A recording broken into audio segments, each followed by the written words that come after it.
Out there, in the vast, unforgiving blue, a silent, colossal ballet unfolds. Ships the size of city blocks, self-contained cities of steel and machinery. They move with an unseen purpose, consuming the ocean's bounty with relentless efficiency. What truly happens beneath their decks? What immense volumes are drawn from the deep? And what, if anything, is left behind? Then, the nets come in. A colossal, shimmering mountain of life. Tons. Literally. Flapping, struggling, hauled aboard by powerful winches. Day after day, a continuous stream. A bounty, yes.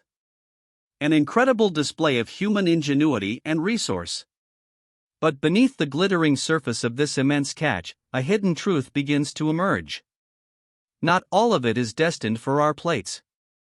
Amongst the desired species, another story unfolds. A story of the incidental. The unexpected. Fish and other marine life, never meant to be there. This is bycatch. An unseen, often devastating consequence of large-scale fishing. Why does it happen? How do such vast numbers of unwanted creatures find themselves entangled in this industrial net? The answers are complex, interwoven with economics, biology, and the sheer mechanics of the hunt. The ocean, an intricate web of life. And fishing gear, inherently indiscriminate. Nets cast wide, trawls dragged deep. They don't just target specific species. They sweep through ecosystems. Juvenile fish, non-target species, even marine mammals or seabirds can become entangled. It's a fundamental challenge of industrial-scale fishing. An unavoidable consequence? Or a solvable problem that has, for too long, remained in the shadows? Once aboard, the chaos begins to give way to order. Or, at least, an attempt at it. On the vast, wet decks of these floating factories, the initial separation takes place. Crews, working quickly amidst the thrashing silver, begin the arduous task. Desired species are guided towards the processing lines. But the unwanted are already being diverted. A crucial, messy, and continuous decision point. What stays, and what goes? From the open deck, the catch descends into the ship's steel heart. Here, human hands give way to automated precision. Conveyor belts hum. Vibrating screens shake. A dizzying dance of sorting, sizing, and separating begins. Technology, designed to streamline efficiency, now dictates the fate of thousands of individual lives. The useful from the less useful. But how precise can this process truly be when dealing with the ocean's vast diversity? Modern factory ships employ increasingly sophisticated tools. Optical sensors scan.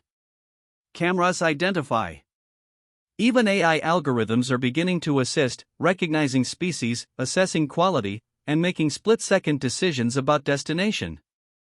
This isn't just brute force, it's advanced computational power applied to a biological challenge. Yet, even with such intelligence, can technology ever truly overcome the fundamental problem of indiscriminate harvesting? Or does it merely optimize the segregation?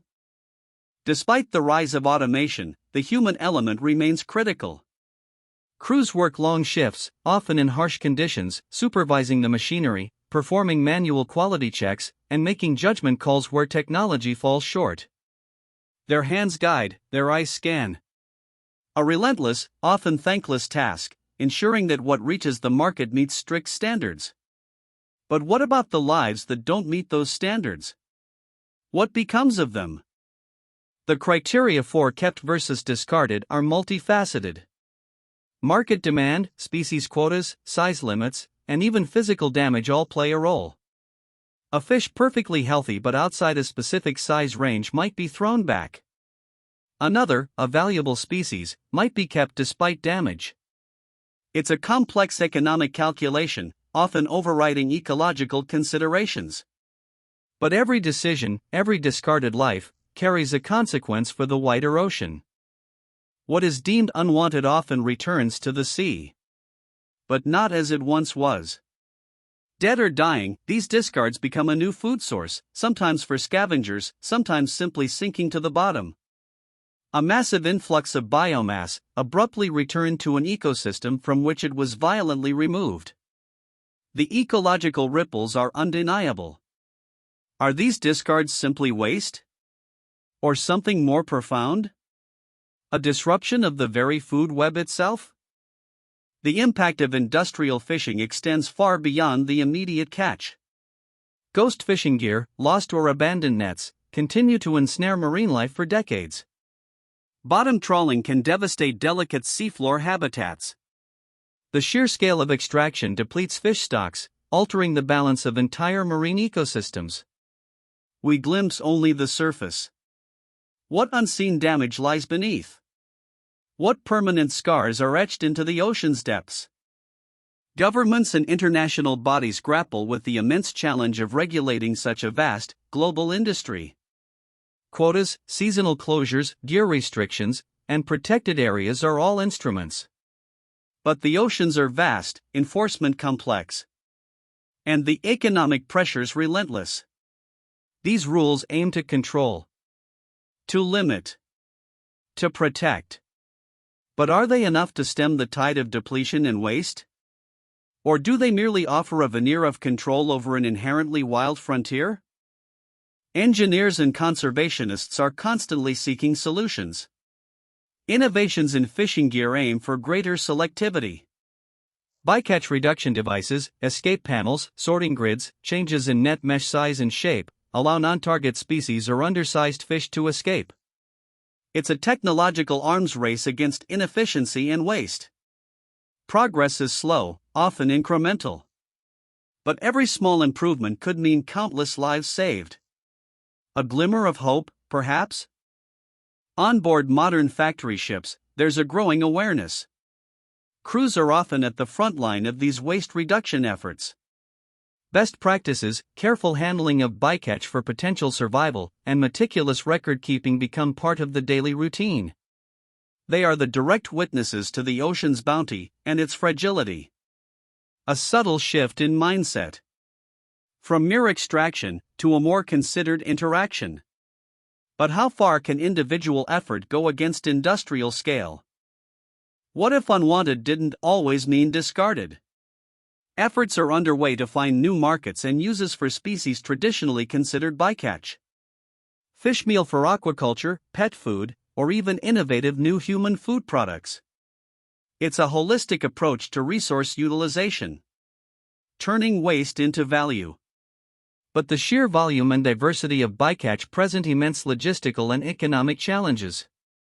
Can we truly revalue every creature that enters the net? The heart of the matter lies in an ethical dilemma. How do we balance feeding a growing global population with the imperative to protect our planet's most vital ecosystem? The demand for seafood is relentless. The technological capacity to extract it, immense. Each choice, each bite of fish, carries an unseen weight. A silent question that echoes from the depths: what price are we willing to pay for our convenience? The path forward is fraught with challenges. Global cooperation, often elusive, is essential for managing shared ocean resources. Effective enforcement against illegal, unreported, and unregulated IUU fishing remains a massive hurdle. And the ever-present pressures of climate change add another layer of complexity. The ocean's future, and ours, hangs in this delicate balance. What actions, truly transformative ones, must we take? Can industrial fishing ever truly become fully sustainable? An ambitious question. Perhaps even idealistic. The ocean is vast, its resources immense. But not infinite. Every ton extracted, every life discarded, impacts a delicate, interconnected web. The journey towards a more responsible relationship with our oceans is ongoing, filled with technological innovation and human effort. Yet the fundamental question remains: can we truly harvest the deep without leaving behind a hidden, unwanted cost?